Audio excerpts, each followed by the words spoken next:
Bore da iawn I chi gyd ar fore Sul y Pasg, fore Sul y Blodau, mae flin da fi, ond I di mynd mlaen wythnos, on Palm Sunday.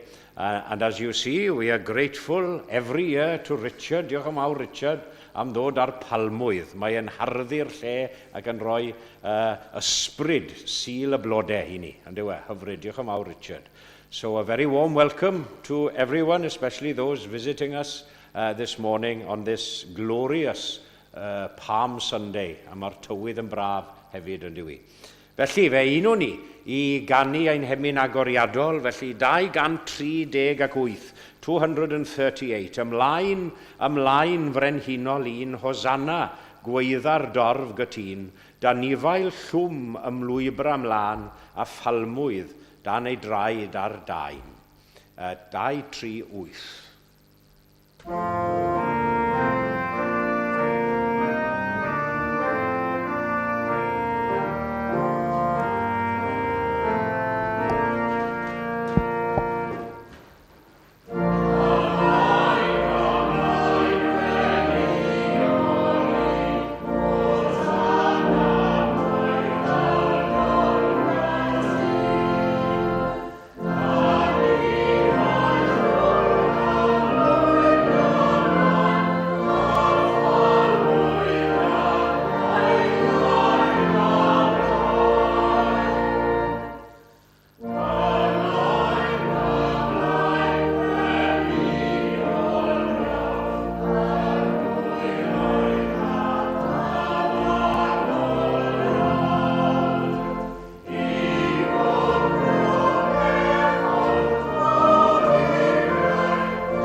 Ar gyfer ein darlleniad, yn addas ar gyfer Sul y Blodau, ni'n troi at Efengil Ioan. We turn to John's Gospel for our reading this morning, the narrative of Jesus' triumphal entry into Jerusalem on that first Palm Sunday morning. I ni ar dudalen 297, page 297. Page 297 of the Testaments in your pews for you to follow the reading together. John chapter 12 and starting at verse 12. So John chapter 12, starting at verse 12 and reading on. Page 297 in the bilingual Testaments. Tranoeth clywodd y dyrfa fawr a oedd wedi dod i'r wyl fod Iesu'n dod i Jerusalem. Cymerasant gynghennau o'r palmwydd ac aethant allan i'w gyfarfod gan weiddi Hosanna, bendigedig yw'r un sy'n dod yn enw'r arglwydd yn frenin Israel. Cafodd Iesu hyd I asyn ifanc ac eistedd arno, fel y mae'n ysgrifenedig, Paid ag ofni ferch Sion, weled y frenin yn dod yn eistedd ar ebol asen. Ar y cyntaf, ni ddeallodd y disgyblion ystyr y pethau hyn. Ond wedi i Iesu gael ei ogoneddu, cofiasant fod y pethau hyn yn ysgrifenedig amdano, ac iddynt ei gwneud iddo. A roedd y dyrfa a oedd gydag ef pan alwodd Lazarus o'r bedd a'i godi o blith y meirw yn tystiolaethu am hynny. Dyna pam yr aeth tyrfa'r wyl i'w gyfarfod, a roeddent wedi clywed am yr arwydd yma roedd wedi ei wneud. Gan hynny, dywedodd y Phariseaid wrth ei gilydd, edrychwch, nid ydych yn llwyddo o gwbl aeth y byd i gyd ar ei ôl ef. Ymhlith y bobl oedd yn dod i fyny i ddoli ar wyl, oedd rhyw Roegiaid. Daeth yr rhain at Philip a oedd o Bethsaida yng Ngalilea a gofyn iddo, Syr, fe hoffem weld Iesu. Aeth Philip i ddweud wrth Andreas ac aeth Andreas a Philip i ddweud wrth Iesu. A dyma Iesu yn ei hateb, y mae'r awr wedi dod, meddai, i fab y dyn gael ei ogoneddu. Yn wir, rwy'n dweud wrthych, os nad yw'r gronyn gwenith yn syrthio i'r ddeiar ac yn marw, y mae'n aros ar ei ben ei hun. Ond os yw'n marw, y mae'n dwy'n llawer o ffrwyth. A mae'r sawl sy'n caru ei einioes yn ei cholli. A'r sawl sy'n casau ei einioes yn y byd hwn, bydd yn ei chadw i fywyd tragwyddol. Os yw rhywun am fy ngwasanaethu i, rhaid iddo fy nghanlu ni. Lle bynnag yr wy fi, yno hefyd y bydd fy ngwasanaethwr. Os yw rhywun yn fy ngwasanaethu i, fe gaiff ei anrhydeddu gan y tad. Ychwanegau Duw i fendith at y darllen ar gwrando hefyd o'i air. Felly fe, un o ni i ganu, unwaith eto gyda'n gilydd, 301. O Grist, ffesigwr mawr y byd, down atat andoluriau i gyd. Nid oes na haint, na chlwy, na chir, na chilia dan dy ddwylo pyr. Aeth y trallodus ar ei hynt yn gwbl iach o ddwyddfod gynt. Ffesigwr mawr, o rod y hun i'n gwneithir ninnau'n iach, bob un. Diolch.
Felly, cyfle ni nawr I droi at Dduw mewn gweddi. Let us turn now to God in prayer. Cydweddiw.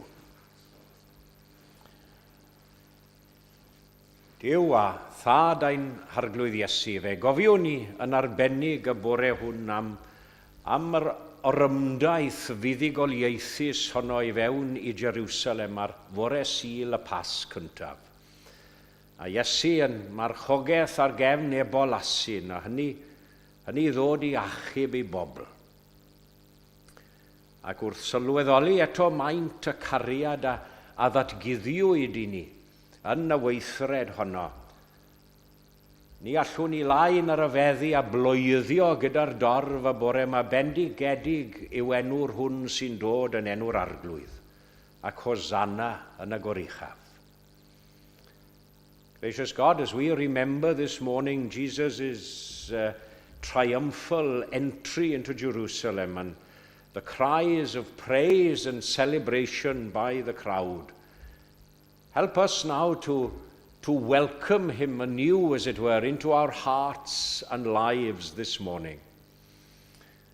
And we pray for you to accept the praise that we bring, although it be insufficient in many ways, and give us a real sense of expectation this Palm Sunday as we look now toward Easter and the message of Easter and the coming of his kingdom. Thy kingdom come and thy will be done on earth as it is in heaven. Those are the familiar words that we pray so often in the prayer that Jesus himself taught us.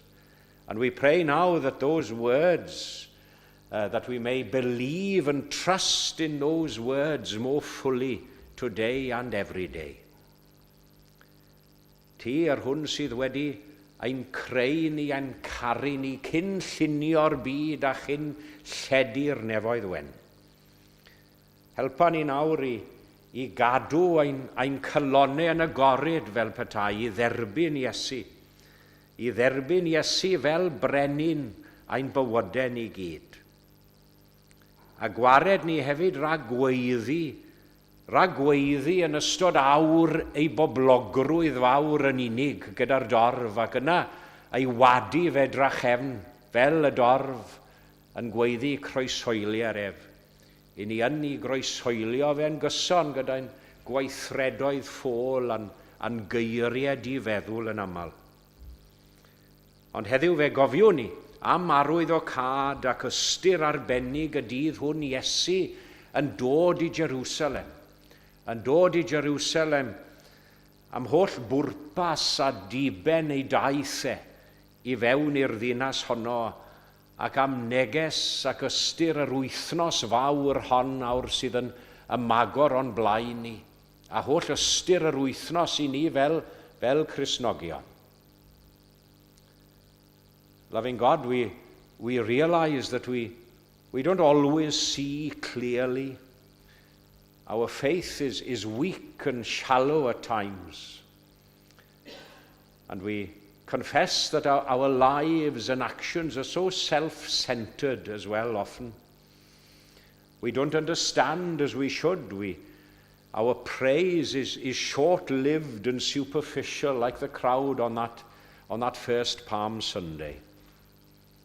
But we ask you now to take us and the praise we offer as we are, in the midst of all our failings and shortcomings, small and insignificant as our praise may be. But deepen it now and deepen our faith in you through this day, that we can truly welcome Christ as our King and worship him today and every day.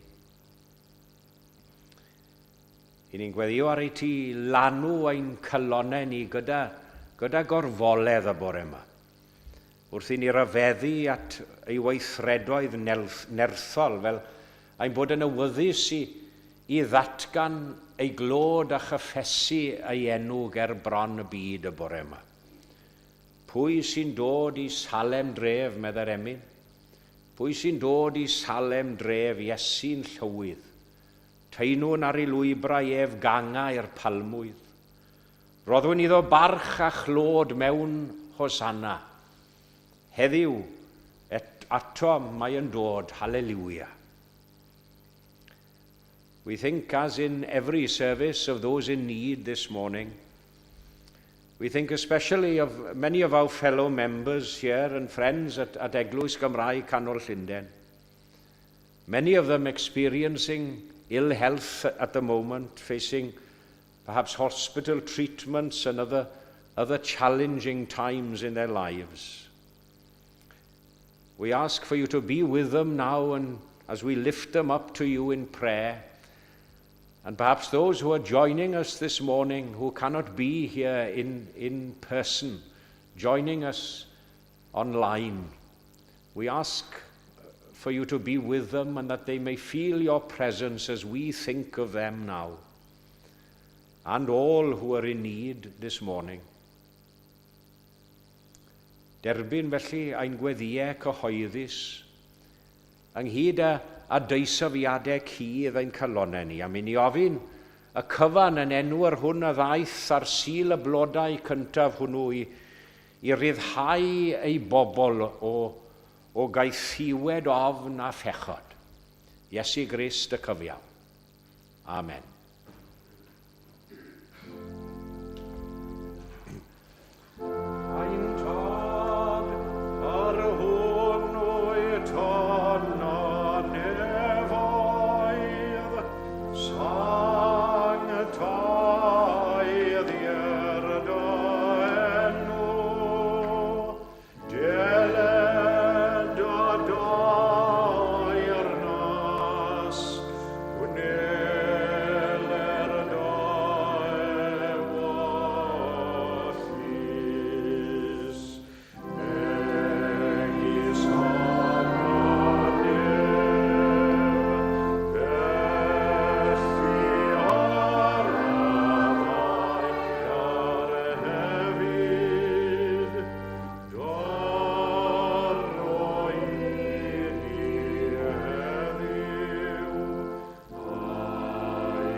Wel, croeso cynnes iawn I aelodau a chyfeillion i'n hoedfa'r Sul y Blodau. Very warm welcome to members and friends to our Palm Sunday service.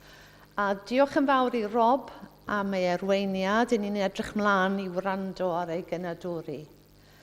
A diolch yn fawr hefyd I Paul am ei gyfraniad wrth yr organ. Thank you very much, Paul. There will be a Bible study and discussion group at 4:30 and an evening service at 6. A Sul nesa, sef Sul y Pasg, bydd yn gweinidog wrth y lliw yn yr oedfawon boreol a chwyrol gyda thrafodaeth Beiblaidd am hanner awr wedi 4. Y Sul canlynol, sef Ebrill y Bedwaredd ar 20, y parchedig Betty Wyn James, Eglwys y Priordy Caerfyrddin, ac Ebenezer Bancyfelin fydd yn gweinidog wadd. Nawr, hi hefyd yw llywydd undeb yr annibynwyr, a mae hi newydd gael ei phenodi'n ar wyddfardd nesaf yr orsedd, y wraig gyntaf i lenwi'r rôl. So in 2 weeks' time, April the 24th, our guest minister will be the Reverend Betty Wynne James, Minister of the Church of Priority, Carmarthen, and she's also the President of the Union of Welsh Independents and has recently become the first woman to be appointed by the Gorsedd as their Herald Bard. Dwi'n siŵr bydd cymaint ohono ni a phosib yn dod i'w chefnogi.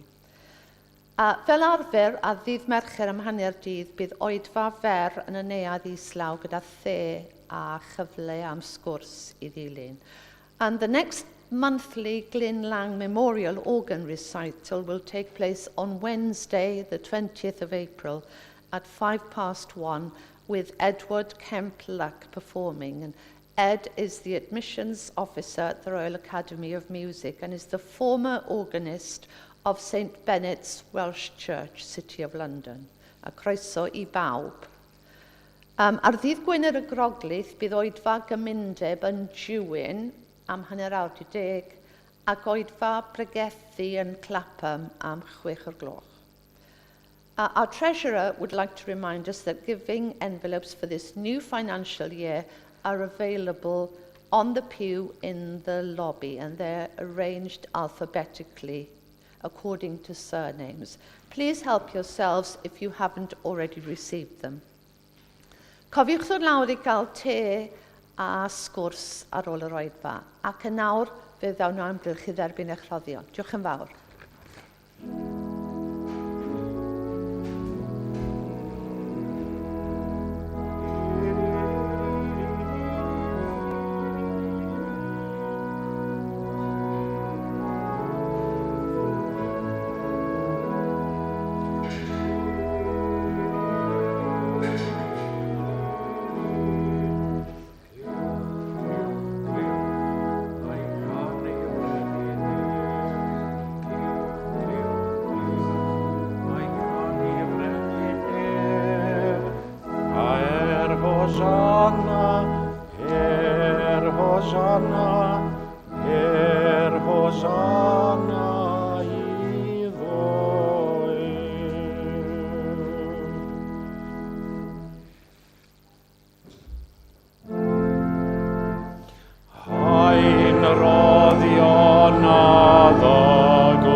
Wedi diolch i Paul, oedd yn hyfryd i glywed clywch, clywch, clywch a'i can i frenu nef, yn efe, per Hosanna.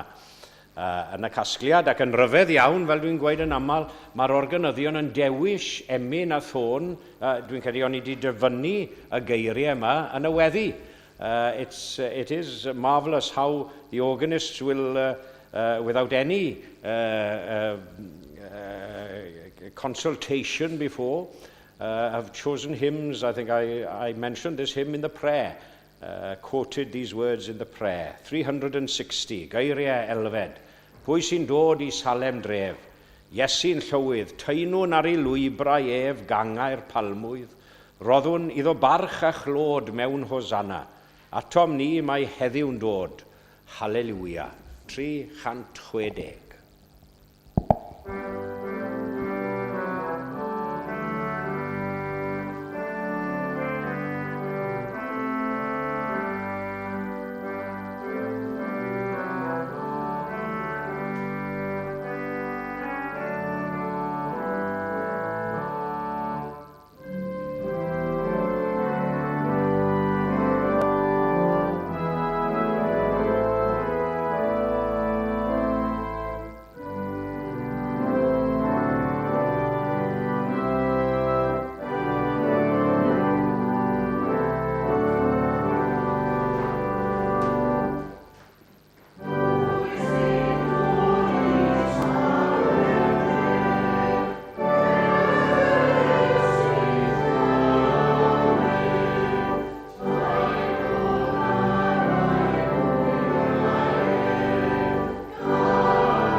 fe ddarllenon ni, ar ddechrau'r oedfa, am farchogaeth fuddugoliaethus Iesu mewn i Jerusalem ar fore Sul y Pasg cyntaf hwnnw.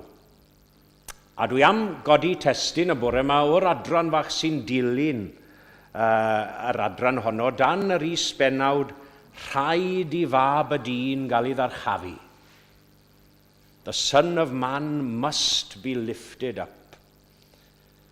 And following on from Jesus' triumphal entrance into Jerusalem on that first Palm Sunday morning, we read in the next portion of Scripture, as it were, that follows on, these words said by Jesus himself, and here they are in Welsh to begin with, Yn awr y mae fy enaid mewn cynnwrf.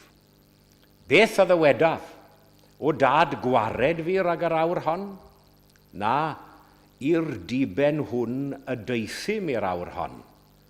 O dad gogonedda dy enw. Now is my soul troubled. And what shall I say? Father, save me from this hour. But for this purpose I have come to this hour. Father, glorify your name. And it's with those last 4 words in English that I wish to concentrate for a short while this morning. Father, glorify your name. O dad gogonedda dy enw. Mae 5 gair yn y Gymraeg. I ni wedi cael 1 ychwanegol yn y Gymraeg. O dad gogonedda dy enw. Nawr, mae llawer o sefydliadau a lleoedd yn mabwysiadu arwyddair. Ond nhw, motto yn Saesneg. Chi'n cofio beth oedd motto yr ysgol? Pan o'ch chi yn yr ysgol? Pan o'n i yn Tregwyr, mi ddylwn, mi allaf, mi fynaf. Dyna beth oedd yn yr ysgol. A phan gyrraeddes i Aberystwyth, beth oedd motto Aberystwyth? Gore arf, arf disg. Mae hwnna'n un da mewn llawer ysgol. Ond chi mod i'r Cristion, cofiwch, dwi ddim yn credu gewch chi well arwyddair na'r adnod bach hon mewn bywyd. A motto or a slogan for every Christian, a motto apt for every day of our lives as we travel along life's pilgrimage, as it were. Father, glorify your name. O dad gogonedda dy enw. Os gallwn ni weid na bob bore o'n bywydau ni, fe ddaw popeth arall yn ei drefn, ynddo fe? 2 ran yn unig i'r bregaeth y bore yma, felly 2 ben. Yeah? Only 2 headings. Walla gai 4 neu 5 syl nesaf. Fyddai'n cymryd geiriau'r testun yma o dad gogonedda dy enw di, ac edrych arnyn nhw yn gyntaf mewn cyd-destun â Iesu i hunan. Beth maen nhw'n wneud â Iesu. Ac yna yn ail, beth maen nhw'n wneud â ni yn bersonol. Ni yn bersonol. 2 considerations only for you this morning, so only 2 headings. These words, Father, glorify your name. And what do they teach us in regard to Jesus himself to begin with, in his life and death? And then to look at them in our context, personally. What do they say and mean to us? Felly'n gyntaf, gadewch i ni edrych ar y geiriau yma i destun Iesu i hun. O dad gogonedda dy enw. Beth maen nhw'n dysgu a dangos i ni amdano fe?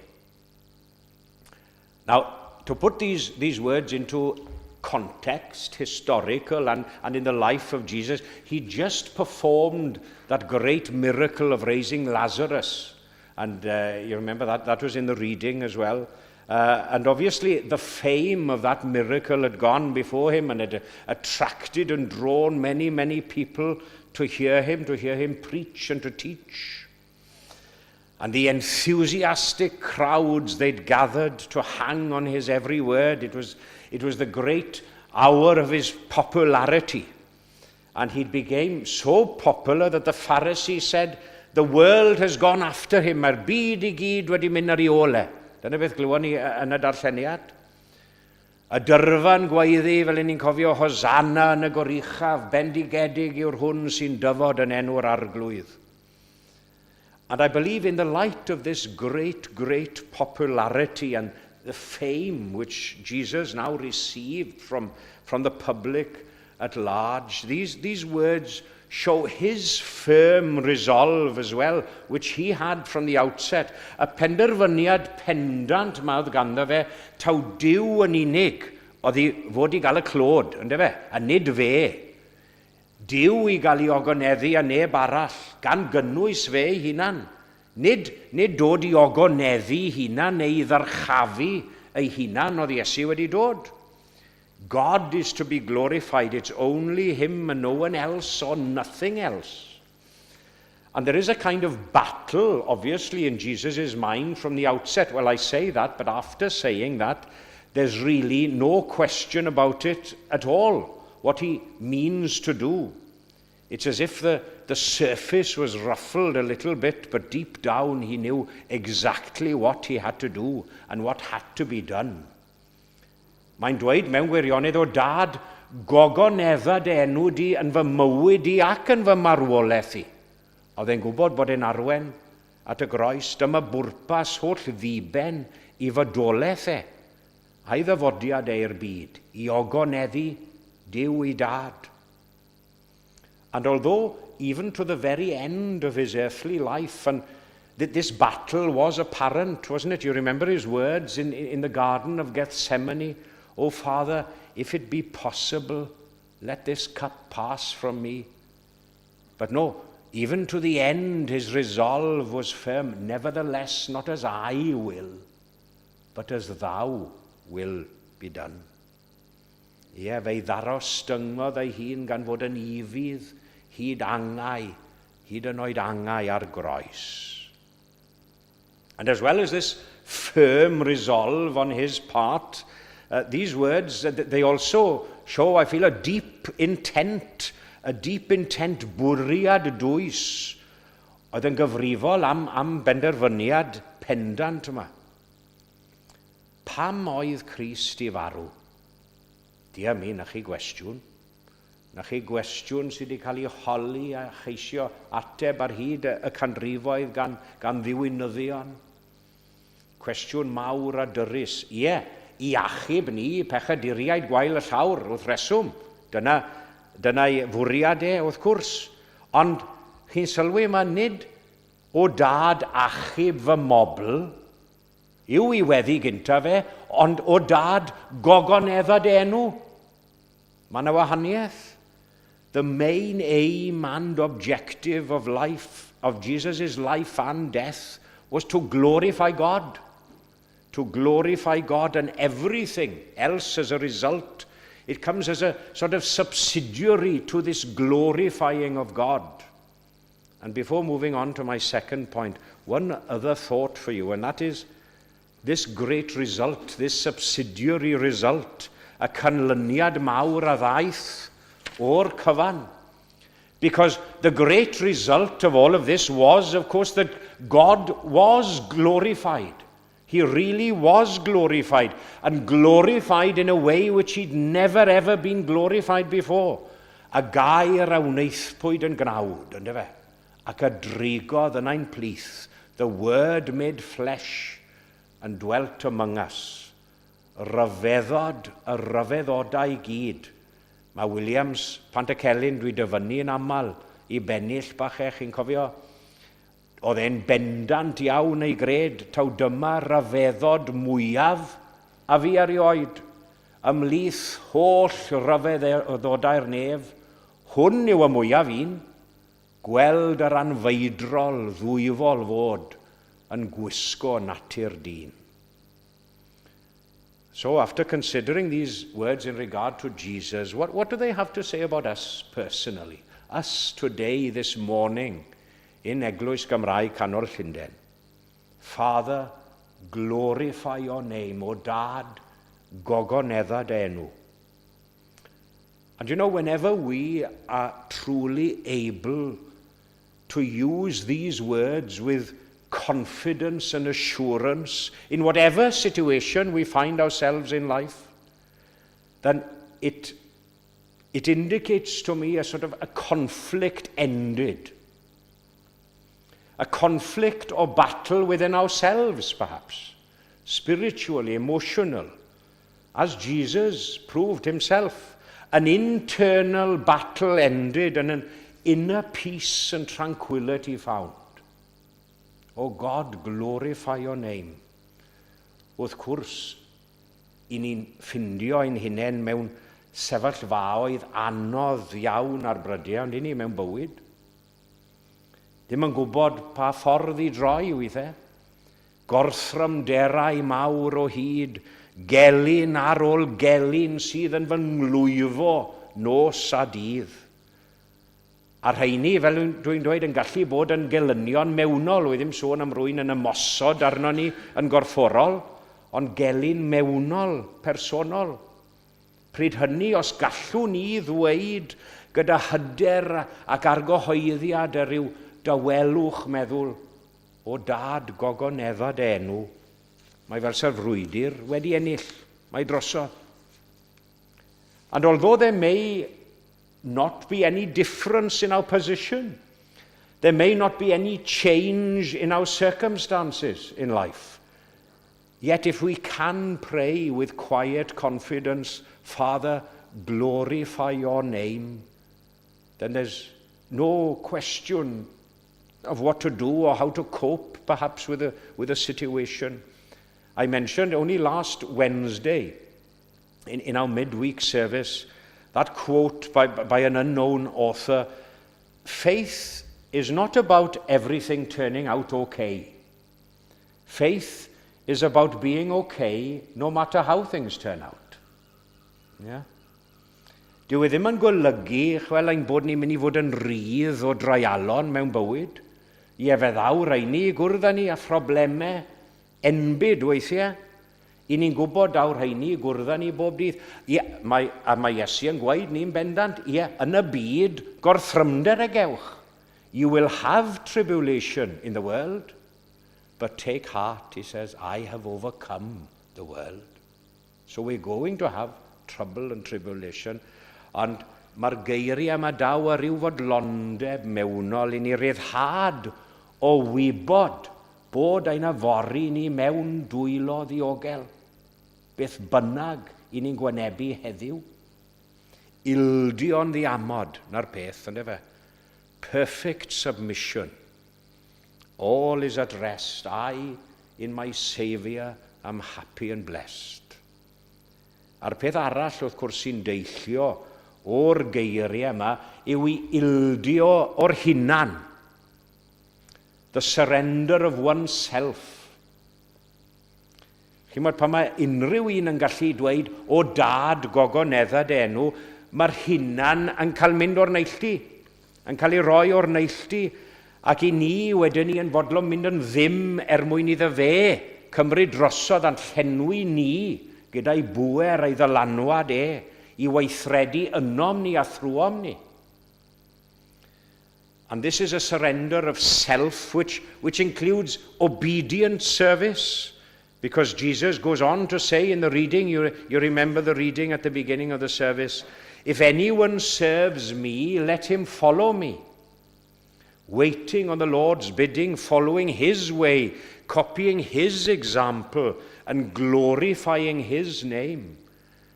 Do you know, if we can do all of that, we'll forget about self then, and self-centeredness, selfish attitudes and self-centered actions, and concentrate on living for the Lord and living for others. Because when you think of it, isn't it selfish and self-centered actions that is the cause of many, if not all, of the world's problems, including wars and conflicts, and even what's happening in Ukraine today? A chi'n terfynu heddiw, mae'r agwedd newydd yma. Mae'r agwedd newydd hon yn dod yn sgil y geiriau yma. This new attitude is paramount when considering these words in our personal context. Pan ein bod ni wedyn ni yn gallu claddu ein hunanoldeb ni ein hunain, ein balchder ni, ein trachwant ni, ein cenfigen ni weithiau. Os gallwn ni gael gwared ar hunan a dod i Duw a Iesu Grist yn y canol, bydd popeth wedyn ni yn syrthio mewn i'w lle naturiol yn ein bywydau. Os e fe, gaiff ei le, daw a ddeiar fel yn e. Everything in life then will find its natural position, as it were, its natural priority. If we can say, as Jesus himself said, Father, glorify your name, o Dad, gogoneddad enw, ac wrth i ni nawr i wynebu wythnos fawr y Pasg unwaith eto yn ein hanes ni, a throi ein golygon ni tuag at groes Calfaria, groglith a phopeth mae hynny yn ei gynrychioli i ni fel Cristnogion. Eiliwn ni eiriau weddi Iesu, ei eiriau fe yn ein bywydau ni, o Dad, gogoneddad a enw, a hynny gogoniant i'w enw. Amen.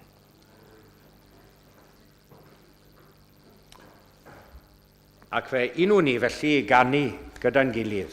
Emyn 136, 136, 136. Y mae Duw yn neffro'r gwanwyn ef i'w awdur popeth byw, a chahoedda miwsig adar yn y coed, mae da i'w Duw. Mae ei ysbryd yn ymsymud eto dros y cread mawr, bendigedig fyddo'r arglwydd, Haleluia nef a llawr. 136.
Awn ni roi ein gofal nawr i'r arglwydd. Let us commit ourselves to God in prayer. Mae ei ysbryd yn ymsymud eto dros y cread mawr. Bendigedig bod o'r arglwydd, haleluia, nef a llawr. Ac yn awr bydded i ras ein harglwydd ni Iesu Grist a chariad Duw, a chymdeithas yr ysbryd glân i aros gyda bob yr un ohonom ni, ac i weithio ynom ni a thrwom ni, o'r awr hon hyd yn oes oesoedd. Amen.